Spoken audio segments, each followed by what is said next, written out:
Hello, everyone. Travel rewards has long been one of our most popular topics covered on this particular podcast. Episode 9 of our podcast is, to this date, our most downloaded episode of all time. So thank you so much for listening to that, sharing it with friends and family. Glad that it has been of value to you. But we recognize that we haven't gone back to it recently. And a lot of stuff's changed, and a lot of stuff is more valuable than ever. And so today we're going to be talking with Lyn from Families Fly Free, and we're going to be talking about the 80-20 of travel rewards. Sure, there's what's on the cover of, some travel website, and you know that it's Instagram worthy, but in reality, you're never going to do it. But families, lots of families are using travel rewards to massively profit and take something that was an expense on their budget and turning it into a bonus category that they can do for free, and they can act with extreme generosity to friends and family with as well. So Lyn documents this extensively on her podcast, the Families Fly Free podcast, and she's joining us on the show today to cover that exact topic. Welcome to the Ultimate Crowdsource Personal Finance Podcast. This is Choosify. All right, guys, very excited to dive into this week's episode, and to help me with this, I have my co-host Brad here with me today. How you doing, buddy? Hey, Jonathan, I am doing quite well. Yeah, this is great. Going back to travel rewards, right? We called this one of the pillars of FI way back when we first started with Choosify. And like you said, episode 9 is our most downloaded podcast. I mean, that shows how this concept resonates with our entire community. And obviously, travel has been a bit odd the last couple of years. And we haven't put a lot of focus on travel rewards. But what's so great about Lyn is she takes this from the normal person standpoint. It's not, oh, how can I get 15 cents per point flying in first class and having a shower across the Atlantic, right? It's how can families take a vacation? How can regular people take a vacation or two every single year? And I love that. So, Lyn, with that, welcome to Choosify. Yes, thanks so much for having me. I'm excited to be on today. So, Lyn, we were talking about this concept of travel rewards, for everyday people, travel rewards for families. But my question to you to really start off with is how did you get into this? Why did this have appeal to you personally? So, couple things. I've been a longtime travel writer for different online outlets. And so I get pitched a lot of story ideas. And so I had at one point this couple pitch an idea about how they were traveling around the world using frequent flyer miles, but they weren't flying to earn the miles. That was the light bulb moment for me. I thought frequent flyer miles meant you have to fly to other things. And so I was also, so this kind of struck me as the couponing of travel, if you will, and instead of getting 100 boxes of cereal or toothpaste, I could potentially be able to take my family to travel because we had never been able to fly. I couldn't afford to pay for people to fly anywhere. And I saw maybe this was a way we could accomplish that same couponing mindset, if you will. So we started into this very slowly. We were buying a house at the time, so we knew to, you know, wait till we were done with that process to open our first credit cards. We didn't, impact the interest rates in any way. And from there, we earned the Southwest Companion Pass. So one of us could fly free. And then we also, when you earn that pass, that's one of the big things that I teach everyone is how to earn the Southwest Companion Pass. One of you flies free, and then you end up with a bunch more points that you earned to get that pass. So you can fly everyone else with the points you earned. So we took our first trip to San Diego in 2015, all of us flying free, and then the rest is history. Nice. Oh, that's so great. So, okay, to get from point A to Southwest Companion Pass, I'd love to hear, was there some skepticism? Because I think a lot of people, when they first hear about this, especially back in, this is pre 2015, right? So let's say 2013, early 2014, like I remember being skeptical, thinking, how could this possibly be real? Can I actually do this? How much planning is it going to take? Am I going to be able to book these seats? Like all this stuff. Like, did that cross your mind? And like, how quickly did you jump in with both feet to get the companion pass? Yeah, I mean, I would say my husband was more the skeptic in that regard. He definitely had there's no way, this is too good to be true. Also, we don't want to get involved with credit cards. We had been in debt before. So he was very cautious about that. I tend to be more of the optimist, like, well, if these people are doing, we can do it too. Let's jump in. But I do spend a lot of my time now explaining to people, helping them overcome that exact concern that it's too good to be true, because it really does sound too good to be true. I mean, we fly when it's not a pandemic 6 times a year, 4 people free. I mean, Wow. that's crazy. That So, is amazing. yeah, you're right. So after we took our first trip, my husband was fully on board. So he was ready to move This is forward real. after This we is real. saw it. We proved it worked that first time. So I wanted to go ahead and address the too good to be true aspects. I think, for people that are maybe just hearing this and they're saying, all right, I haven't wanted to look at travel rewards, but that's interesting. You're saying 6 flights a year, multiple family members, all for free. And this is doable by regular people. It sounds too good to be true. I think one thing for me is when I think of couponing generally, I think of someone that has 5 shelves just full of mustard with an expiration date of 2045. Right. And I would actually Mhm. say, like, I think that stands up. Also, a lot of soap that you never would have bought, otherwise, or just random third party. You end up with a smattering of random objects with couponing. But with travel rewards, you actually end up with points and that can be redeemed for flights. And a lot of us do have some level, even if it's not travel goals, we have travel needs. We have to go somewhere. And so, okay, that's, just to kind of create a little space between the couponing analogy. Now, the next layer of this is the too good to be true aspect. You mentioned, I was applying for a mortgage, so I waited till that was over before I looked. I think we should probably point out what are the points of consideration for people that are saying travel rewards might be this conversation that we're about to have might be a good fit for me. Who are those people that can, kind of embrace what we're about to go into with a little more confidence? Yeah, I mean, I think that first off, you do want to have a good credit score. I mean, I would say low 700s ideally. You want to be out of debt. So that can be kind of your encouragement to go ahead and get that debt paid off, because then you can start flying free once you get that done. And you definitely need to be someone who cannot get yourself in credit card debt. Like I said, I've been there, so I can relate to people who struggle with this. And the way I teach people to do it is just, if you're going to use a credit card to earn miles and points with your everyday spending, and I only teach putting your everyday spending on there, nothing that you wouldn't be ordinarily buying. You don't need, like you said, the 100 boxes or whatever of mustard on the shelf, right? Just things you're buying anyway. But if you just put your everyday spending on the card, I recommend that you just pay the card off every day or every other day. That's what I like to do. And then it's no different than you using your debit card from the bank, where the money comes out immediately. So that way, if you charge something to the card, you go ahead and pay it off the next day. That money's come right out of your account. You're not left with the balance at the end of the month that you forgot.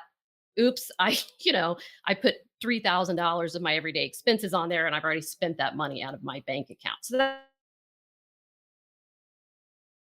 that's a way that you can, the temptation to go into debt, if you will, because you certainly don't want to pay interest on these cards. These travel cards tend to have high interest rates, and then you're no longer flying free if you're paying high interest on a balance. Yeah, that is great advice. Certainly, I've never heard anybody say pay it off every day or two, but I mean that's brilliant. There's certainly no downside to that, and like you said, that's much more akin to a debit card. Whereas what I say, or what my advice generally is pay it off on time and in full every month. So what I do is I set up automatic payments on the credit card. So every credit card that I've ever seen allows you to set up, link your bank account, which you're going to do anyway, right? And just make it so that you've set up automatic payments, pay full balance.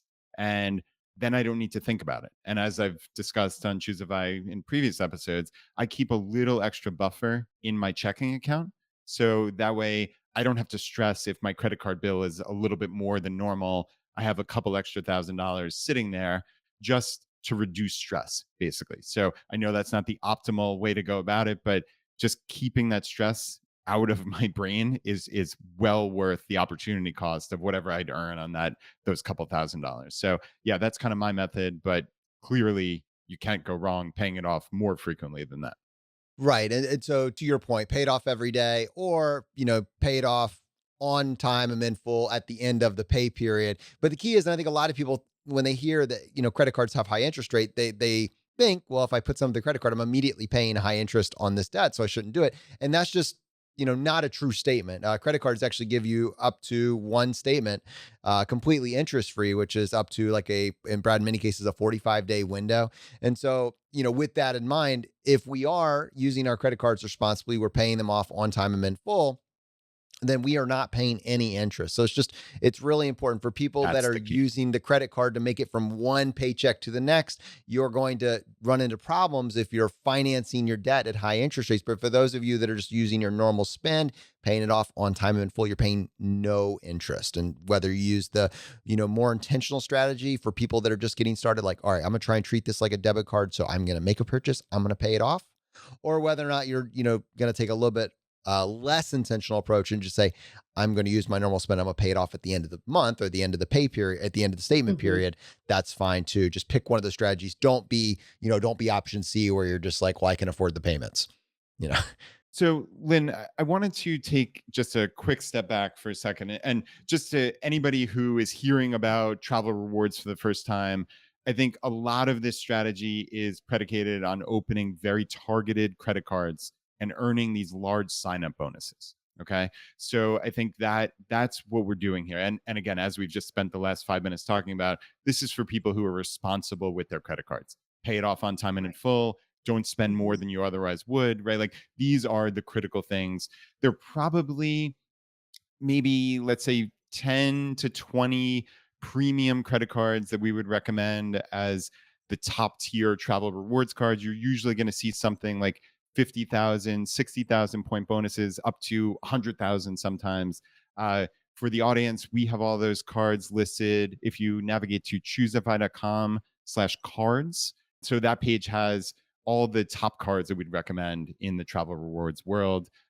We do earn a commission on many of those cards. I just want to be 100% clear, but that is a nice area where you can find all of these cards at a glance. So, Lynn, my question for you is, are there ways? So again, this is for regular people, right? The vast majority of the points you're going to earn are from credit cards, but are there other methodologies, or do you focus like the 80/20 analysis? Is it mostly credit cards, or are there other things that move the needle? Well, so I feel like I've taken a very simplified look at how to do this. So this doesn't have to be a full time or a second job for you. Couponing sort of becomes that for a lot of people. But rather, this is something that you can learn the process, put it on autopilot. And I don't teach opening and closing a bunch of different cards, because for me to have 10 cards or 50, like, that's way too complicated. I will get confused. I will stop paying them on time. I'll miss something. So 80/20, look at this. What is the 20% of actions you can take and generate 80% of the points, right? So I really only teach about 3 to 4 cards. You only have to open and close one of them every 4 years, and the rest of it is done through your everyday spend. And it turns out, like, I figured this out for my family. What's the easiest way we can do this and accomplish our goals of flying around the US, the Caribbean, and Europe, maybe every other year? We don't do a lot beyond that, like Asia or South America or Africa. But if you want to do that, you want to go as many places as you can. That's another goal for me. I'm not interested in flying first class, like you said, with the showers on the planes, or staying in the penthouse suite at the Ritz. Like, if I'm not paying anything, I'll hang on the back of the plane, whatever. Like, just get me there. I just want to go. And so that's what I teach people to do. And so I have a lot of families come to me. Like, I just interviewed one for my podcast. They're a family of 7. They've already taken 3 trips since we started helping them in February, with another one planned. They brought a goddaughter with them to make it a total of 8, flew her free, and they still have tons of points left over. So, bottom line, there's an easy way to do this instead of feeling like you need to have a membership with every airline, and you need to have 10 different cards and all of that. Like, it can be simpler. I want to talk about the easy way to do it. So we've Yeah, covered a seriously. couple of the basics. There's one more little point that I wanted to bring up because you were mentioning the credit score. So this is useful for people. If you have a credit score over 700, basically all of these cards are unlocked for you. If you have a credit score in the 500s, you got some work to do. You're probably not going to get approved for a lot of these premium cards. But I do think there's people out there that, and even you kind of mentioned this in passing, that that believe that when they get started on this, it is going to tank their credit. I Yeah. highly suspect that people, are saying it's a fair world out there. You're not allowed to get free travel and apply for a bunch of credit cards and still have good credit. And I'd love for you just to talk about what you've seen with you personally and for your audience, for people that have embraced a travel reward strategy. What happens to their credit generally?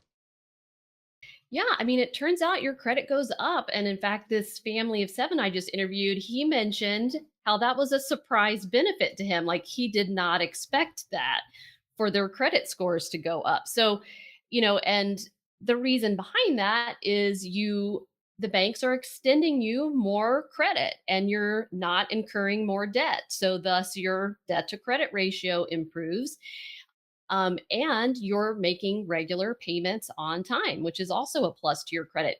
Now, certainly when you apply for a card, there's a temporary drop. And so when I mentioned like we were going to buy a house, and so we didn't want to apply for a card, we didn't want it to drop even by 10 points, right? Because then our interest rate could have been potentially higher. But is usually a temporary drop, a small drop in your credit score, which is then more than offset later on by the credit that bank ends up extending you, and your score goes up. So even people who do opening and closing a lot of cards, a lot of times they'll have scores in the 800s. I don't teach doing that, but I'm just saying like you can do that even and still have a very good score. Yeah, and Lynn, obviously, there's certainly no guarantee that their score is going to go up. We can't promise that. But I agree with you. In my experience, my credit score has gone up. We've been doing this for nearly a decade. I think virtually every single person I've spoken to, their credit score net has gone up as well. Like you said, the credit score does drop a few points, negligible amount, but it almost invariably goes back up. So I've never, ever, ever in the tens upon tens of thousands of people that I've worked with heard someone whose credit scores drop catastrophically. I've just simply never Right. heard it. So Right. yeah, As long just as you're paying down that balance, of you're course, good. absolutely. All right. So we've covered really the two aspects that people that are just thinking about this generally need to just be aware of. I think these are the two kind of, highest reservations, highest profile reservations that people might have before embracing. All right, well, I am going to take this seriously and look into it, because you should. There really is something here. This is more than, mustard that you got for free because of a coupon. So now that we've covered that, Lyn, you kind of set the bar up for how many trips, might be viable for someone, even taking a simple strategy. Let's talk about a framework for an easy path to travel rewards for people. Yeah. So, number one is you got to get on board with flying Southwest Airlines. And this is because you can pay so many fewer points per flight with them than you can on any other airline. And this is an area that I think is often overlooked in travel rewards. We focus on the earning of the points, but we don't focus on how to efficiently redeem the points. So, how can I pay fewer points per flight? Well, you can do that on Southwest, and there's a lot of ways to do that. And it's because, say, like United, you're going to pay 26,000 miles round trip to go anywhere beyond driving distance, right? On Southwest, we flew from Chicago to Las Vegas last fall for 5,000 points round trip per person. Throw in a companion pass. Now you're looking at 15,000 for four people to go one place. That's less, almost half of what one person to fly in United is, right? We did Hawaii in April for 30,000 points total Oh, for I four of forgot. us Southwest from is going to Chicago. Hawaii now, isn't it? Yes. So a lot of my folks, that's like one of their number one goals, I would say, is Hawaii, followed by Disney. So you can really, because Southwest varies their points price by the cash price, there's a lot you can do there. And there's a lot of hacks you can play that are all above board. You just have to know how to do them. And even just like the most basic thing on Southwest is once you book a flight in points, You can change that flight. You can cancel that flight. There's no penalty to do so. You can cancel it 10 minutes before your flight, get all your points back in your account. Like I can tell you, like as a mom, I can hardly stand to fly in any other airline for just that reason, because I know I can change or cancel, or I can grab like a cheap fare to, I don't know, Grand Cayman because it's available. And maybe we take that trip, maybe we don't, but I grabbed it because it was cheap. And then if I decide not to take it, I just cancel, the points go right back in my account.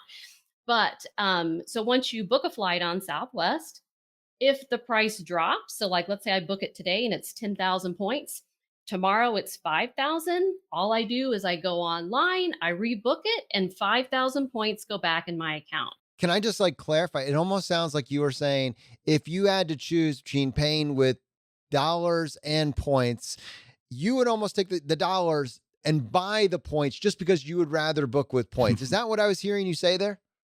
Yeah, absolutely. So I always tell people never book Southwest in dollars, always book in points, because you buy yourself flexibility that way. If you book a fare in dollars with them and you have to change or cancel, they still don't charge you a fee to do that, but you end up with a credit. And this credit expires a year from when you originally booked the flight, and it can only be used by the person it was attached to originally. If instead you book in points and you change or cancel, the points go back in your account. They never expire. You can use them in 30 years if you want, and you can use them to book anyone. I could book Brad on a flight if I wanted to with my points. So you can use them however you want. So usually what most people do not realize is most of the time you can buy Southwest points at their cash value. And so it ends up being the same to book them in dollars as it would be to take those same dollars, buy the equivalent points you would need to book that flight, and book it in points. Then you've bought yourself this flexibility to change or cancel and a no expiration date on those points. That's brilliant. So that's a total free roll. You're saying just basically you're using the same amount of dollars that you would use to book the flight, but just buy the Yep. points. And by buying the points and booking it that way, you've just given yourself all of this free flexibility. So that's brilliant. I guess just two quick things. So first is, I guess, the reason why Southwest flights can be so little in terms of points, like you said, like 5,000 points. It's because they're their flights are based on the cash price, right? So there's no like award chart like a Right. United or Delta or American. And X this flight costs 25,000 round trip, regardless of whether it's from New York to Boston or New York to San Diego. That's how the old school award charts work. But these Southwest flights are based on the cash price. So that is really, really cool. The one thing I really wanted to ask you is the mechanics of that rebooking. So you use the example of, okay, this costs 10,000 and it dropped down to 5,000, and you said you rebook and the 5,000 points end up back in your account. I understand that's like the net, but mechanically, do you book a separate flight and then cancel the first one? Or is there No. like a mechanism that makes it easier to do that? So the easiest way to do it, we're going to talk about companion pass here again in a Mm, moment. But if you have a companion attached to your flight, you can't do it quite so easily. So I'm going to tell you how to do it without a companion. If you don't have a companion, you go to southwest.com, you click on your flight, you click change, you don't cancel it. You click change, you just pick the same days and times you had. And actually, the way their system is set up, it'll show you it's 1,000 points less from when you originally booked it. It'll say minus 1,000 or minus 5,000. So you click that, you complete your booking, nothing's costing you anything there. 5,000 points go right back in your account. So that's something anyone can do anytime. You can check it in the app. Like I like to just, while you're waiting in line or waiting to pick up the kids at school, check the app, see if the points price has gone down and rebook it if it has. Like we save tens of thousands of points just doing that. Now, if you do, like, the second reason why I love Southwest so much is because of the opportunity to earn this companion pass, right? And the Southwest Companion Pass, different than Delta's Companion Pass, different than Alaska's Companion Pass. Those are one time only. You have to pay for your seat in dollars and then book the other person. And then, like Alaska, I think you still have to pay $99 or something for the companion. Southwest, you can, once you earn this pass, you can bring someone with you on as many flights as you want to take for the life of that pass, which can be almost 2 years. And we have an easy way we show you to always have companion pass. Like that's my step number one, earn companion pass. So to earn that pass, you have to earn 125,000 points. You can easily accomplish that with some credit card bonuses, right? So now you have 125,000 points that you can book yourself, anyone else in your family who's not your companion, and then you add your companion free. All you pay is that $5.60 security fee per way per person. So there's no better deal out there than completely eliminating the cost of one of your family to fly every single time in points or in dollars. So if you have a companion on your ticket, if the price drops, I just recommend you call Southwest and they can rebook it for you, put the points right back in your account without, it's a little bit trickier. You would have to cancel your flight if you did it online. And I don't recommend doing that because you could potentially lose a seat there with your companion. That gets a little bit in the weeds, but Southwest customer service is outstanding. So if ever in doubt, call them and let them do it. And they're happy to. Yeah, that's really, really cool. And just one point of clarification. This is to the good for Southwest. Like you said, they are amazing. It's not that you have to pay 125,000 points to essentially buy the companion pass. It's Right. earning or accumulating 125,000 points in a year qualifies you for this companion pass, and you still have all those points to then use on all of your future reward flights. So this is only to the good.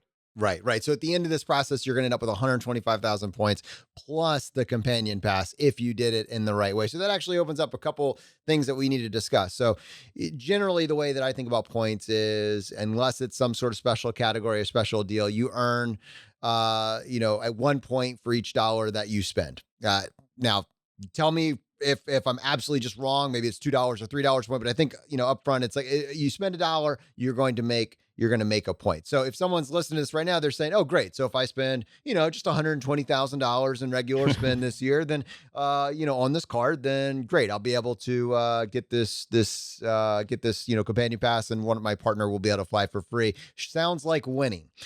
And I would agree with the cynicism in that loaded statement. But what they're missing, or what you're missing in this scenario, is you do not need to spend $120,000. You can optimize with credit card sign-up bonuses. And so, Lyn, I'll give this back to you. How do you make this companion pass, or how do they make this companion pass so doable for regular people? Right. So you just, when we know credit card bonuses range from 40,000 to 80 or 100,000 points after meeting, say, a $1,000 to $5,000 minimum spend in 3 months. Southwest has cards. So you pair two of those and you usually have got enough points for a companion pass with 2 card signups. Now there's some rules in there about, how many of each card you can hold and how often you can get the bonus. So you need to understand those rules to get the timing right. But you just meet a couple of minimum spends, you earn bonus points. I never want anyone to put their everyday spend on a Southwest or any airline card, because like you said, you get 1 point per dollar. And there are cards like, my favorite number one card is Chase Sapphire Preferred. That would be such a better card to put your everyday spend on, because in a lot of categories you can earn double and triple, particularly on dining and travel. And we're going to be doing a lot of that if you're going to be flying free 6 times a year, right? So that really, really adds up, especially for my family.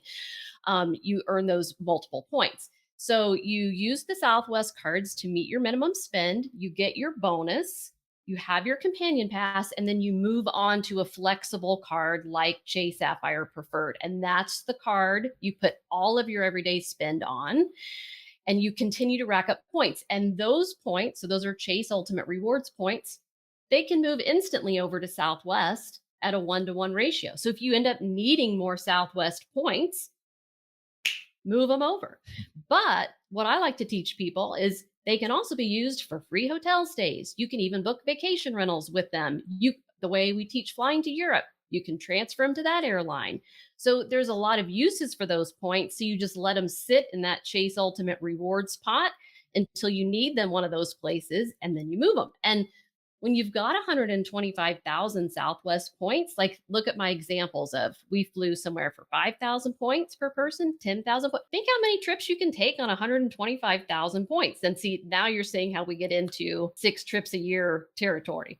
Well, let's discuss the timing just a little bit more, because what you just said is there is such value to earning this companion pass that I dedicate my everyday spend to these Southwest cards until I've hit these bonuses, at which point I may or may not, depending on what my goals are, move over to like a Chase Sapphire Preferred, something like that, where I can get double and triple points. But I'm happy with, just 1 point per dollar while I'm in pursuit of a credit card sign up bonus for this Southwest companion pass. But you guys also both just pointed out you need to accumulate 125,000 points within a year. This isn't something that's spread out over Right. 10 years. You need to do it within a year. So right now we're recording this end of 2021. When does someone start on this, and what are the timing considerations around actually getting these points grouped together, in a close enough way that you can then actually really enjoy said companion pass? Right. So this is where it does get a little bit tricky for people sometimes, and where you could use some personal support, I think, to make sure you get this right. But at this point in the year, what you would want to do, because the way the pass works, it's good from the time you earn it till the end of the following year. So ideally, you want to earn it early in a year. So like if I earned it in February 2022, it'd be good through December 31st, 2023. So I get the most value out of it if I earn it early in a year. But I will have people come to me sometimes, let's just say in June, right? And they say, oh, but I want it for the 2 full years. I'll just wait till next year. No, if you can use it this year, we should go ahead and get you one, because the way we show you how to do it with the card bonuses very easily, well, you can always have one going forward. So you might as well have one now and here forth. Now, again, at the end of the year, if you're not, maybe you'd get in one more trip in December, or maybe you're not traveling in December, it makes sense to just push it to the beginning of the next year. And then going forward, you'll get it for almost that 2 full years every time. All right, so Brad, I want to give this back to you for a second. I want to ask you specifically about the different cards that are pertinent for this Southwest Companion Pass, and then also if someone's listening to this now, end of November or December, like, can they even apply? Would they not? Would they want to just hold off even applying or even starting it until next year? Your thoughts on that? Yeah, so good question. And that was going to bring up, I was going to have a cautionary tale, just kind of interjection here, which was, yeah, the worst case scenario is if you're trying to plan this to all happen basically in like January of 2022. The kind of worst case scenario, and this probably wouldn't be applicable based on when this episode's going out, but let's say somebody opened up these cards in early November, right? Hypothetically, we went back in time, and they hit their full minimum spend on that card, and the points then were hit into your Southwest Rapid Rewards account in, let's say, December, right? That would be a nightmare scenario for your plan to have it for 2 years, because then, like Lynn said, it's just, let's say when you get those 125,000, it's you earn the companion pass until December 31st of the following year, right? So clearly you don't want to have your points hit in December of this year and then only get it for 12 months and a couple days, right? So I think what most people do is to try to open up these cards in, let's say, for me, I'm a little conservative when it comes to this. I would open them in mid-December. So basically, there's no way I could screw this up. Or even, if I wanted to make it foolproof, I would open it up in early January of 2022. So I think that's just, it depends on your risk tolerance with this. And Lynn, I'm sure you can give us some info on specifically like when the points hit. Is it after like the exact date you hit the minimum spend? Is it when you pay the credit card off? Is it when the credit card statement closes? There's a lot of little nuances on that. I don't know if that's getting too much into the weeds on the podcast, but do you have any high level thoughts on that? Yeah. So the way that works is the points credit after your close date. So if you were trying to meet the minimum spend, so the points credit in January, like your example, you would just want to not finish that spend till after your December card close date. Or you could just say January 1st to not stress about it. Because we do have a lot of people who, as you said, are trying to time it as early as possible the following year. And so you can go ahead and open the card, say October, November. The key is you just don't meet that minimum spend until after your December card close date or January.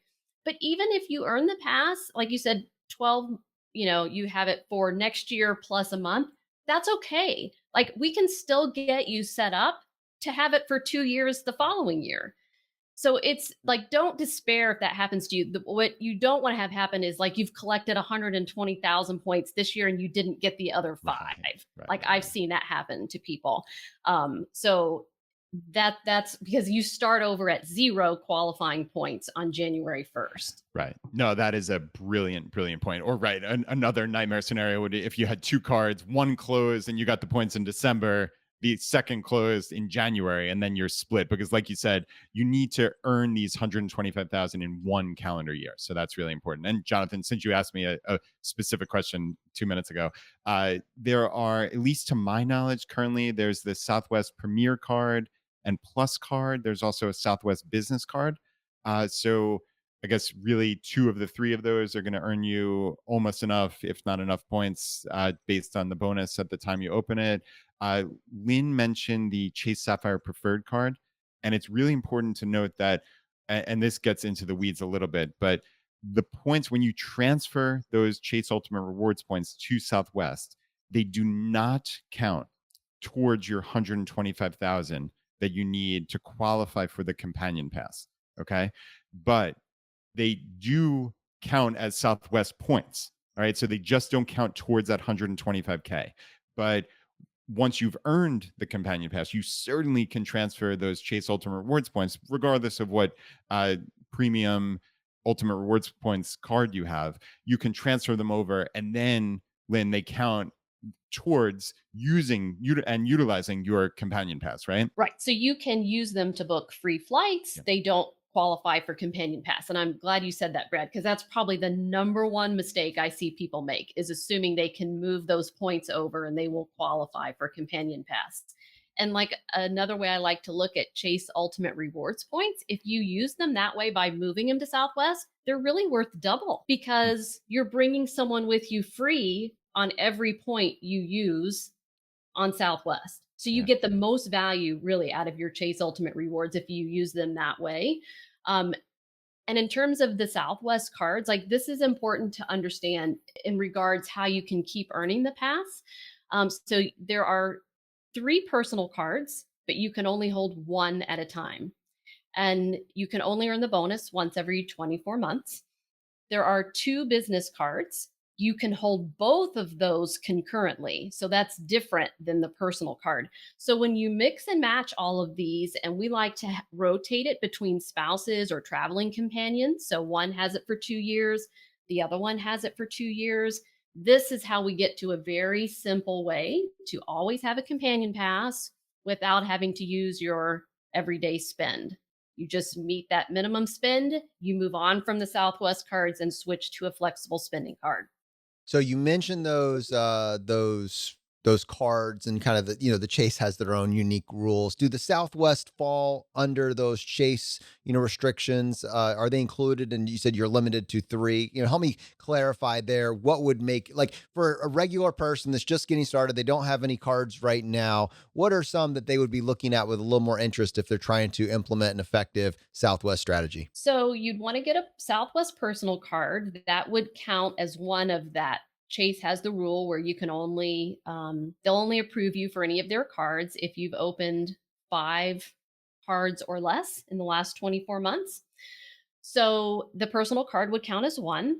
Then we would have you apply ideally for a small business card. We could get into a whole other sidebar on that, on whether it actually turns out most people can get a small business card. So we'd have you apply for a small business card. That one would not count because Chase business cards do not count in that 5 total. And then you would move on to your flexible spending card. Like, again, I like Chase Sapphire Preferred. Really, you'd only be at 2 of the 5 with that one.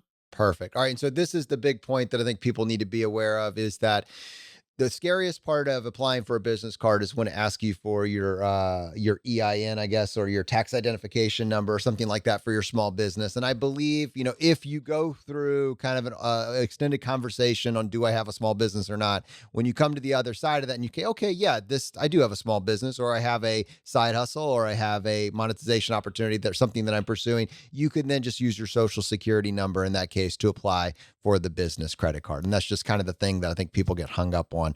It's funny, little side story here, but the first business credit card that I ever applied for was a Choose FI credit card. And it was long before Brad and I had ever done anything, had ever earned $1 on Choose FI whatsoever. It was just an idea. I was like, we're starting a blog. And well, yeah, I think this blog should have a business credit card. And when Chase asked me for my tax identification number, I was like, I think I can put my social in here. And then, and that sort of thing. So just, if you have aspirations to be a business owner, you might need a business credit card to start that business. Maybe this is the tool. Maybe one day you'll be sharing with Chase how them giving you this line of business credit was really what you needed to take your business to the other side. So a little point of encouragement there. But the chip right now, I was just looking at it. If you're looking at one of these Southwest cards, the business cards, I mean, the bonus is like 100,000 points with a minimum spend of $2,000 to $3,000. It's pretty generous. So definitely something to not just gloss right over. Perfect. Now, I wanted just to spend a couple minutes and just again, we've said it before, but I wanted you to appreciate this. Domestic flights here in the United States, now flights, that includes flights to Hawaii, the companion pass. So let's say you earn this 125,000 points. You did this inside the calendar year. You got your companion pass. In addition to that, you spent around $5,000, $5,000 or $6,000 to earn that. So that's another, 5,000 points that you have. So you're bringing you up to around 130,000 points that you now have to use. The flights on average are costing, maybe around 5,000 points for a cheap flight, 10,000 points for an expensive flight. But you do a lot of these 5,000 point redemptions, but now you have a companion pass, and then you also have a dependent that's coming with you. So in this particular case, you would need to redeem, 2 tickets. So you and a dependent, right, would be 10,000 points, but then the companion comes free. So in this case, you're flying your family of 3 for 10,000 points, or your family of 4 for 15,000 points. You have 130,000 points. You're going to be able to do a lot of traveling with this setup. And if you've timed this and you've really tried to get these 2 cards, towards the beginning of the year, where these bonuses landed at the beginning of the year, you are going to be flying for free for a very, very long time. And you'll definitely appreciate that you put this intentionality into, this aspect of effectively what was your budget. And Lyn, I have a question for you. So we've certainly described like this nice, easy method, which I love, that like appeals to my soul. Certainly. I'm curious. So I guess you're describing, let's say, again, this kind of stereotypical family of 4, and the one spouse has the companion pass for almost 2 years, and then presumably the second spouse tries to get the companion pass, so then it's for the following 2 years, and you just kind of leapfrog back and forth. Are there ever instances where spouses could both have it at the same time and keep doing that, or does that get into a complication that's beyond the scope of anything you would recommend or this podcast? Yeah, I don't recommend that because it overcomplicates things. Because now, again, you're back to trying to get a companion pass every 2 years. And it really messes with the timing of the cards. And you don't need it. Like, we don't need 2 companion passes. And I find that most of my families, like in my program, even larger families, they don't need it either. We have enough points with the companion pass to do what we want to do. Do you find that this is something that you and your audience, they're typically targeting, they're really trying to get started with this mid-December to have the bonuses land in early January? Is that typically what people try to do? No, not necessarily. They come to me all year long and we just get them started on a process from there going forward. So, I mean, a lot of people do get hung up on this. I have to have the companion pass for 2 full years. You really don't. Like, just get it now, and then we'll show you. You'll always have one going forward. So why not just go ahead and get it now? Yeah.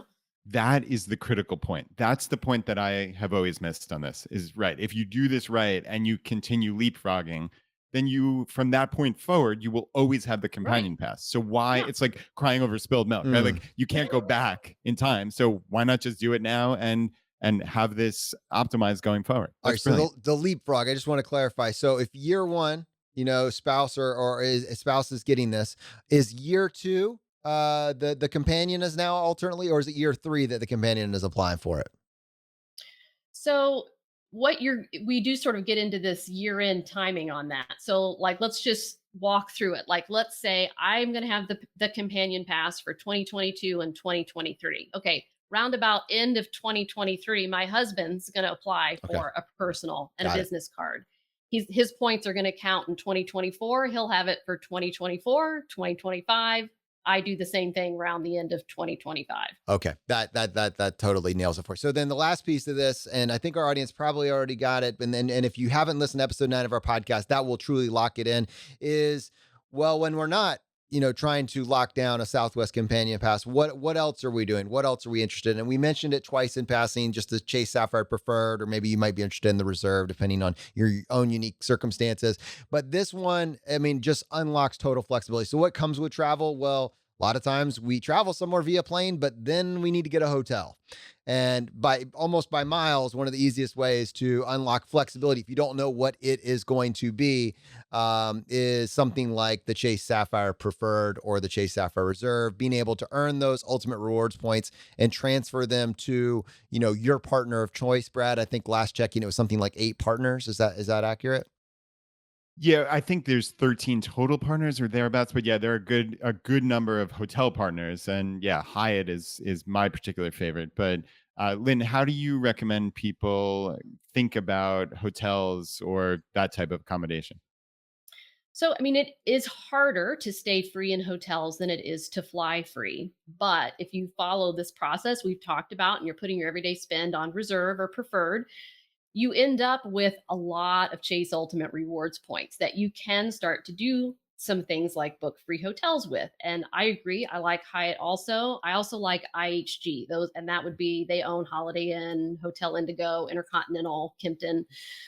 Those are the two best points redemptions, and they're a little different. But in terms of one gives you fourth night free when you book 3 nights in points. There's some other little perks that kind of help give you more bang for your buck there. Now, another thing to remember is you can use Chase has a travel portal, right? So you don't just have to transfer your points to a hotel program. You can actually book any hotel, even that's not a transfer partner, in their travel portal. And we found sometimes it's cheaper. Like, let's say Marriott is one of their transfer partners. It's cheaper to book a Marriott in points using in the Chase travel portal sometimes than it is to transfer the points to Marriott and book it with them directly. So that's something that you would want to check. This is again about efficiently redeeming your points, right? That side of the equation. And then another thing that in my membership program we have talked a lot about is renting timeshares for pennies on the dollar, not being a timeshare owner, but taking advantage of these people who are, and they have excess weeks or points or whatever, like Disney Vacation Club, for example. And you can purchase from them for pennies on the dollar of what you would ever pay for a hotel room night. And you get vacation rental style accommodations with separate bedrooms, washer dryers, full kitchens. This is great for big families or people who need to like cook their own food. And then you also get resort amenities. You get the pools and the mini golf and the restaurants and all that stuff in a timeshare. So that's a way it is out of pocket. It's an out of pocket cost. But if you're not paying anything for flights, this is what I love about not paying for flights. Then you can take your travel budget and do some things like that's going to cost you very little to book the timeshare. But then you can also do some splurge a little bit on things you wouldn't have ordinarily done because you didn't outlay, $350 per person for airfare. So you're not saying that you're using point. I just want to clarify because I'm totally foreign to the whole idea of looking through, the timeshare landscape and finding the deals. That's just not something that's a blind spot for me. So, but you're not using points to do. Where are you booking these? Where are you finding these pennies on the dollars opportunities? And just to clarify, you are using cash, but albeit pennies You're on the using dollar. cash. Exactly. Right. So there's some websites out there where you can do this, like Koala's one, Red Week is one. You can also work directly with someone. So like we have a man on our team, he's a Wyndham timeshare owner. He'll work with a lot of our members. So for example, You're a Disney guy, Brad. So he's got someone booked from like Wednesday through Saturday, I think, or Tuesday through Saturday over Thanksgiving at the Wyndham Bonnet Creek, which is on Disney property. It's like right next to the Disney resorts for $300 total. Wow. Like you're going to pay at least $400 to $600 per night at a Disney hotel. And this is like people love this resort. It has just tons of pools, all kinds of things to do. And you get, again, this is a 2-bedroom with full kitchen, washer, dryer. Wow. Very That's cool. amazing.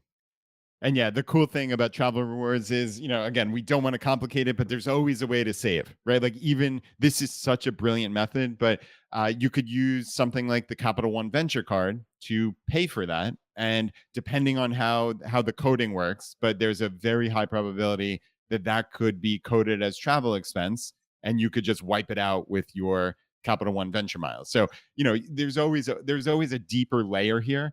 But again, what you've illustrated so beautifully in this episode is there is this 80-20 analysis. There's a way that you can do this without becoming that second job that you feared, right? Yeah. Or becoming a coupon clipping. I need to think about this every minute. This is just the simple path to travel rewards, truly. All right. Well, Lyn, thank you so much for sharing so much of your time and your knowledge with us and with our audience. People listening to this, they want to dive a little bit deeper. They'd like to maybe check out your podcast. Where can they find you? Yes, so you can find me at familiesflyfree.com. That's also the name of my podcast, or social media, all families fly free.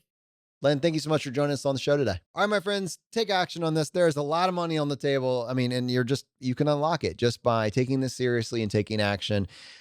We'll see you next time as we continue to go down the road less traveled.